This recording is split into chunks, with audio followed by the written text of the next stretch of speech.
So a guy named Robert Putnam, who wrote a book called Bowling Alone. It's a longer title than that. But he was on PBS NewsHour last night, February 19th. Go to YouTube, you can find it. It's about 47 minutes into the show if you want to just go to his segment. But he's talking about the isolationism of America. His book, which I'm going to have to pick up to dive deeper into, he discusses America's increasing isolationism since the 70s. And in my research with the white Christian nationalist movement, it aligns with the movement. But what was really interesting is he said that Steve Bannon, and he doesn't like this about his work, but they used his work to help with their movement. Because the more isolated we become, the more populist we become. And hold on, let me get Stacey Abrams' book to explain populism. Okay. First off, let's define populism. According to Encyclopedia Britannica, which is a legitimate source, it's a fucking encyclopedia company, goddamn. So for those of you who are language source, Encyclopedia Britannica. So populism. This is a basic definition of what populism is. A political program or movement that champions or claims to champion the common person, usually by favorable contrast with a real or perceived elite or establishment.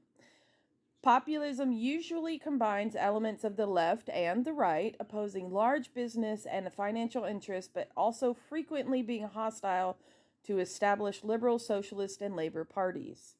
The term populism can designate either democratic or authoritarian movements. Populism is typically critical of political representation and anything that mediates the relation between the people and their leader or government. In its most democratic form, populism seeks to defend the interest and maximize the power of ordinary citizens, through reform rather than revolution. In the United States, the term was applied to the program of the populist movement, which gave rise to the Populist or People's Party in 1892. Many of the party's demands were later adopted as laws or constitutional amendments, e.g. a progressive tax system. The populist demand for direct democracy through popular initiatives and referenda also become a reality in a number of the U.S. states. In its contemporary understanding, however, populism is most often associated with an authoritarian form of politics. Populist politics, following this definition, revolve around charismatic leaders who appeal to and claim to embody the will of the people in order to consolidate their own power. In this personalized form of politics, political parties lose their importance and elections serve to confirm the leader's authority rather than reflect the different allegiances of the people.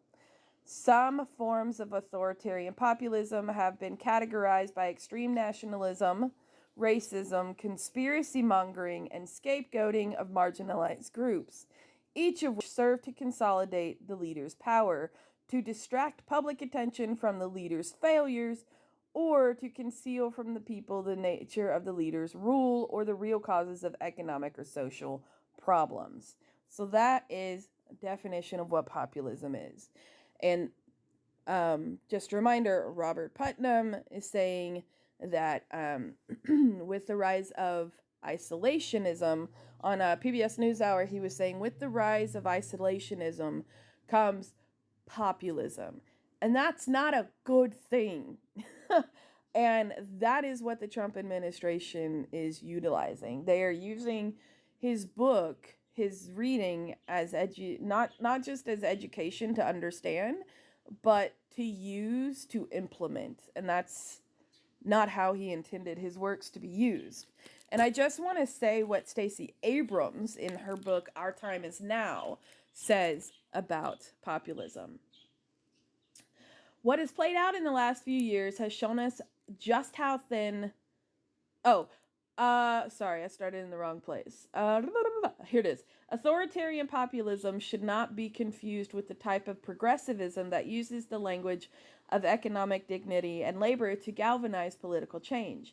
Its American progenitor, William Jennings Bryan, helped shape the modern Democratic Party with his calls for more inclusive politics that centered the needs of the economically vulnerable. However, populism, like most theories, can have different strains. In modern politics, progressive populists have argued a more inclusive message than the fear-mongering of the know-nothings. Think Huey Long, Jesse Jackson, Sherrod Brown, or Bernie Sanders. While some characteristics cut across populism, the dangerous kind seeks to dismantle and destroy rather than advance and uplift. My deep concern lies with the current expression of destructive populism in America and abroad, the type that seeks authoritarianism as its end. The rise of populism is a direct threat to our political, social, and cultural fates, whether it occurs in the White House or in Poland. Populism challenges and pushes into relief the tensions that exist in a democracy. Taken to extremes, it tends to presage? I don't know that word actually. A slide into flawed presage. It tends to presage a slide into flawed democracy and then into authoritarianism. So basically, it precedes authoritarianism. Despite our sanguine belief in the permanence of the U.S. system of governance, according to the annual Democracy Index, we have fallen to number 25 on the list of functional democracies, below Canada, I don't know that country, and Uruguay, to name a few.